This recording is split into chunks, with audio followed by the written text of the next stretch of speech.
Mais um choque no mercado com as ações do Banco do Brasil. De novo, né? Um dos gigantes do setor financeiro e que desde o último balanço que foi anunciado pelo próprio banco, é claro, as ações caíram quase 30%. Galera, é muita coisa. Então nós vamos entender o que aconteceu para essa queda aí, tentar compreender um pouco mais e tentar também ver se é uma oportunidade ou cilada. E pois é, nos últimos dias nós estamos acompanhando o Banco do Brasil numa trajetória bem negativa, bem vermelha, sangrando a cotação, sendo que um dos meus recentes últimos vídeos, que foi esse daí, foi falando que as ações do Banco do Brasil, após o anúncio do balanço, caiu 15%.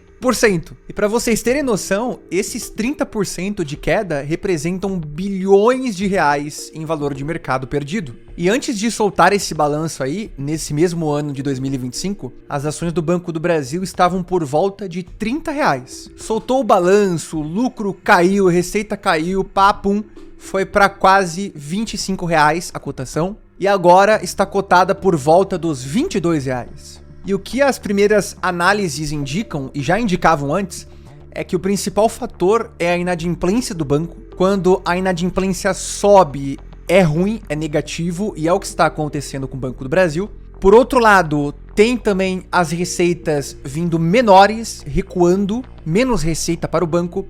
E terceiro, e talvez bem complicado e complexo de ser compreendido, e das pessoas acertarem, é o ruído político. A gente não sabe para que direção que o governo vai com o Banco do Brasil, que historicamente sempre foi bem gerido. A verdade é que o mercado está esperando o pior nos resultados, é natural, são expectativas apenas. Não que o banco vá quebrar, mas os resultados poderão vir menores.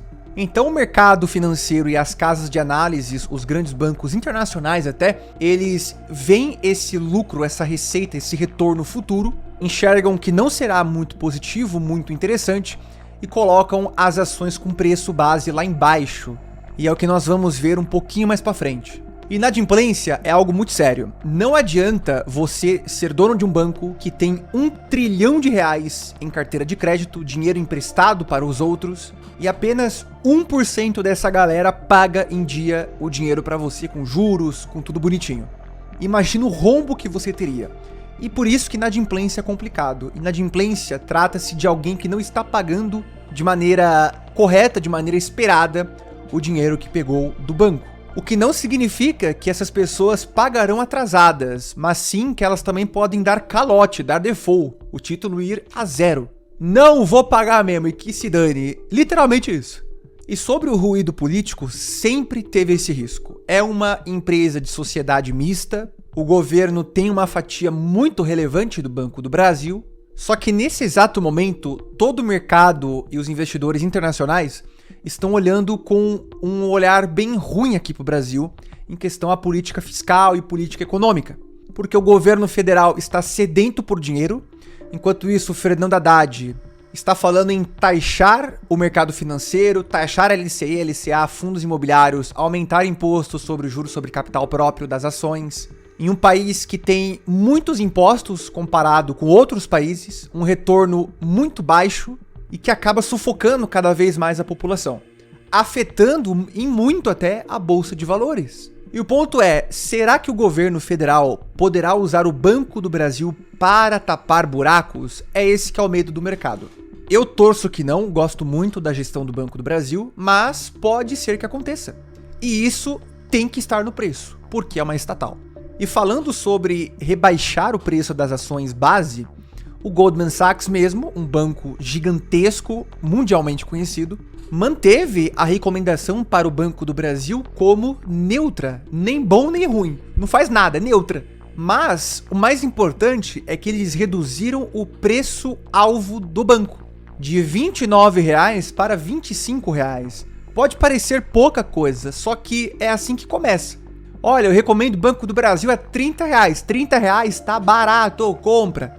Aí acontece alguma coisa, o banco vai lá e bota 25, 20, 15, vai sempre diminuindo. Então pode ser o começo de uma recomendação negativa para o banco. E por isso que os investidores que seguem à risca as recomendações, não só do Goldman, mas de outras casas de análises mundialmente conhecidas e até mesmo aqui no Brasil. A galera pode começar a vender porque tá seguindo a recomendação. Uma queda desse nível no Banco do Brasil tem alguns pontos muito negativos na economia. Até porque uma desvalorização de um banco estatal desse tamanho é algo muito negativo, mostra instabilidade, falta de confiança por parte do mercado, que são pessoas, investidores, do mais rico até o mais pobre, em cima do governo, em cima do país até, podendo então impactar o crescimento do Brasil por causa de talvez uma retirada de capital ou os investidores estrangeiros com receio de injetar capital aqui no Brasil. Pode gerar também receios sobre o empréstimo de crédito.